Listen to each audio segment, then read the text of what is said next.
Welcome back to my channel. ये इस ड्रामे की हिंदी एक्सप्लेनेशन का पार्ट 2 है। तो चलिए वीडियो को स्टार्ट करते हैं। हैन की मोम रो रही होती है क्योंकि उनके हस्बैंड ने उन्हें माफ नहीं किया था। हैन की मोम बोलती है जियांग की सारी गलती है, उसने मुझे फंसाया है। हैन बोलती है मोम आपकी गलती है, एटलीस्ट आप इसे तो मान ही लीजिए। मोम बोलती है अब तुम्हें भी मुझ पर यकीन नहीं है ना। हैन बोलती है मुझे फर्क नहीं पड़ता। मोम को तो बहुत बुरा लगता है इसलिए टी पी लेती है, जिसके बाद वो मर जाती क्योंकि उस टी में पॉइजन होता है। ग्रैंड माँ जियांग को कॉल करती है, तुम्हारी आंटी की डेथ हो गई है। कॉल कटने के बाद ये पूछता है किसका कॉल था। जियांग बताती है ग्रैंडमा ने मुझे बुलाया है। ये बोलता है मैं भी चलता हूँ।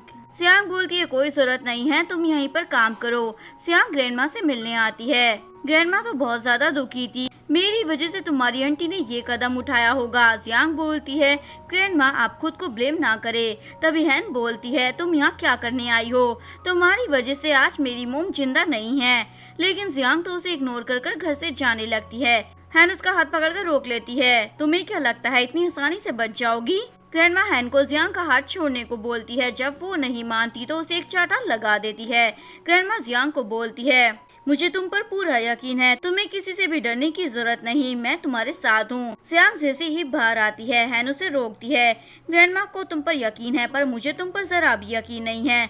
मैं तो 5 साल पहले ही चाहती थी तुम मर जाओ, पता नहीं कैसे जिंदा हो, और अब तो तुम्हारी वजह से मेरी मोम भी चली गई है। मुझे तुमसे अब सारा हिसाब बराबर करना है। जियांग पूछती है क्या करना चाहती हो।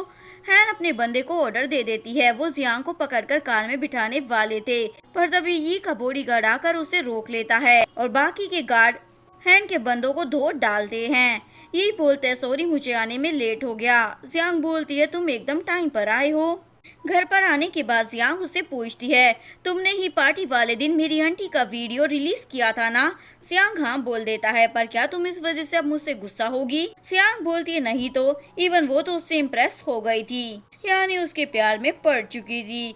इधर यू चैन भी हैन की मोम की डेथ की न्यूज देख लेता है, जिसके बाद वो रिपोर्टर को कॉल कर बोल देता है मैं हैन से शादी कैंसिल कर रहा हूँ। जिसके बाद सारे रिपोर्टर्स ग्रैंडमा के घर के बाहर डेरा डालकर बैठ जाते हैं ताकि इस न्यूज के बारे में और भी जानकारी ले सके। हैन तो ये न्यूज देखकर सदमे में ही चली जाती है। ग्रैंडमा हैन को बोलती है जल्दी से उसको कॉल कर यहाँ बुलाओ। हैन बोलती है वो मेरा कॉल नहीं उठा रहा। तो ग्रैंडमा हैन के डैड को बोलती है तुम यूचेंग को कॉल करो और यहाँ बुलाओ, पर यूचेंग आने से मना कर देता है। मैंने हैन को कभी भी प्यार नहीं किया, वो तो मुझे प्रेशर करती थी, इसीलिए मैंने शादी के लिए हाँ बोल दिया।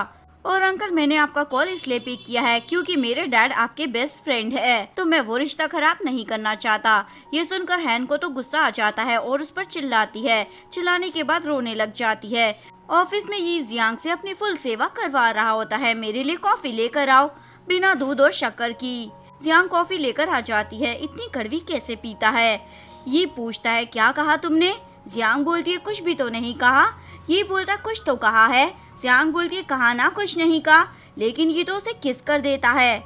अब हो गई ना कॉफी मीठी। जियांग तो शर्माते हुए वहाँ से भाग जाती है। जियांग ऑफिस में काम कर रही होती है।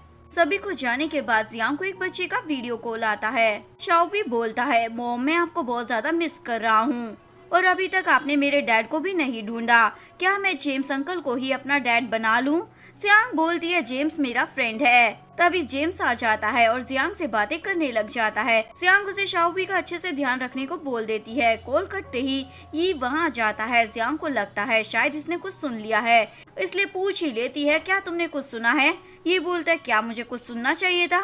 जियांग बोलती है कुछ नहीं और वहाँ से भाग जाती है। ये को तो उस पर डाउट होने लगता है, इसलिए अपने बॉडीगार्ड को इस बारे में पता लगाने को बोलता है। रात को ये जैसे ही घर पर आता है जियांग सोने की एक्टिंग करने लग जाती है। ये बोलता है उठ जाओ, नौटंकी मत करो, मुझे पता तुम उठी हुई हो, वैसे तुम मुझसे कुछ छुपा तो नहीं रही हो ना। जियांग बोलती है नहीं तो। ये बोलता है क्या तुम श्योर हो, क्योंकि मुझे झूठ बोलने वाले लोग जरा भी पसंद नहीं है। जियांग बोलती है मैंने कुछ नहीं छुपाया, वादा करती हूँ कभी झूठ नहीं बोलूंगी।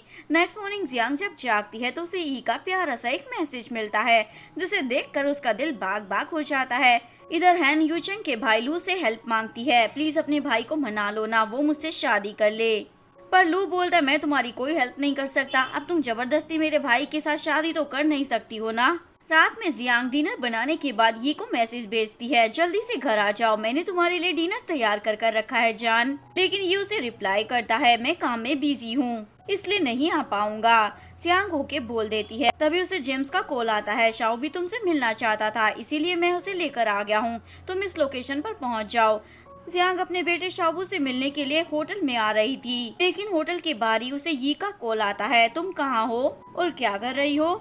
जियांग झूठ बोल देती है, मैं शावर ले रही हूँ और उसके बाद सोने वाली हूँ। ये सुनकर यी का तो दिल ही टूट जाता है, इसलिए कॉल कट कर देता है क्योंकि ये वहीं पर खड़ा था और जियांग को झूठ बोलता हुआ देखकर उसे बड़ा झटका लगता है। जियांग शाओबी से मिलने के लिए होटल रूम में आती है। शाओबी अपनी मोम को देखकर बहुत ज्यादा खुश था। मोम, मैंने आपको बहुत मिस किया। जेम्स भी जियांग को फूलों का गुलदस्ता देता है। इन तीनों को यी ने भी देख लिया था। जियांग घर वापस आने से पहले उस फूल के गुलदस्ते को बाहर फेंक देती है, पर जैसे ही घर में आती है ये पहले से ही घर में बैठा हुआ था।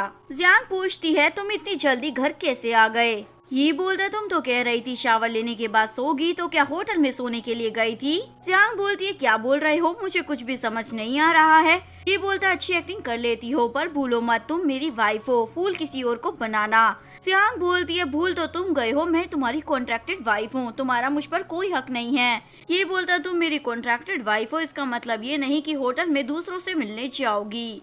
जियांग बोलती है, इसका मतलब तुम्हें मुझ पर ट्रस्ट नहीं है और तुम मुझसे किस लिहाज से मैं बात कर रहे हो? तुमने मुझे प्रॉमिस किया था हमेशा मेरी रिस्पेक्ट करोगे। ये बोलता, प्रॉमिस तो तुमने भी किया था, तुम कभी मुझे झूठ नहीं बोलोगी, पर फिर भी तुमने बोला।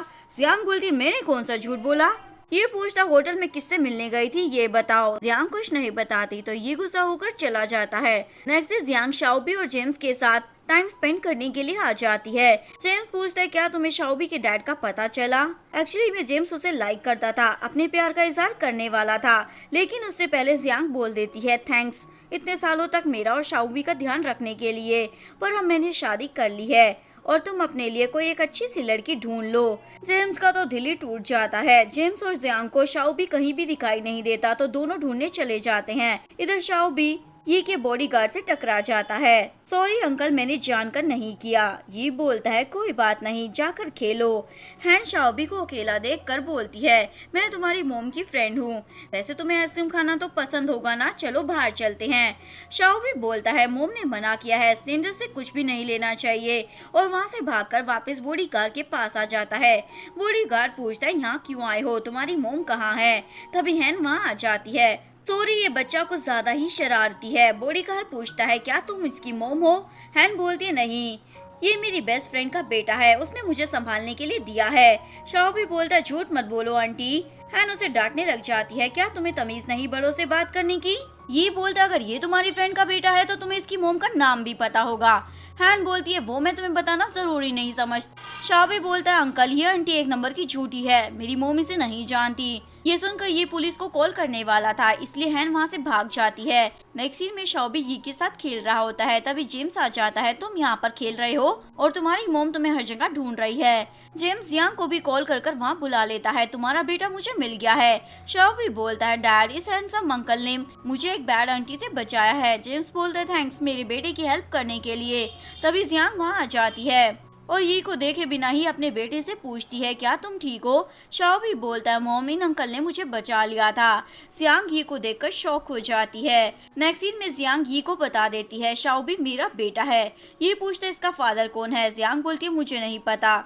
ये बोलता है, जेम्स के साथ तुम्हारा क्या रिश्ता है? जियांग बोलती है, वो बस मेरा फ्रेंड है। ये बोलता, तुमने मुझसे इतना बड़ा सच क्यों छुपाया? तुम्हारा ऑलरेडी बेटा है। तभी शाओबी बोलता है, मोम मुझे पी आई है। दोनों चुप हो जाते हैं। नेक्स्ट मॉर्निंग ब्रेकफास्ट पर जेम्स भी आया होता है, जिसे देखकर ये तो जल भुन रहा होता है। नेक्स्ट सीन में जियांग ऑफिस जा रही थी, तभी सभी रिपोर्टर्स उसके पीछे पड़ जाते हैं, क्योंकि उन्हें भी जियांग के सीक्रेट चाइल्ड के बारे में पता चल गया था। जियांग तो बहुत ज्यादा घबरा जाती है। तभी ये आकर रिपोर्टर को जवाब दे देता है, शाओबी मेरा बेटा है, आगे से हमारी लाइफ को डिस्टर्ब मत करना। ये बोलकर वो अपनी जाने मन को अपनी बाहों में उठाकर ले जाता है।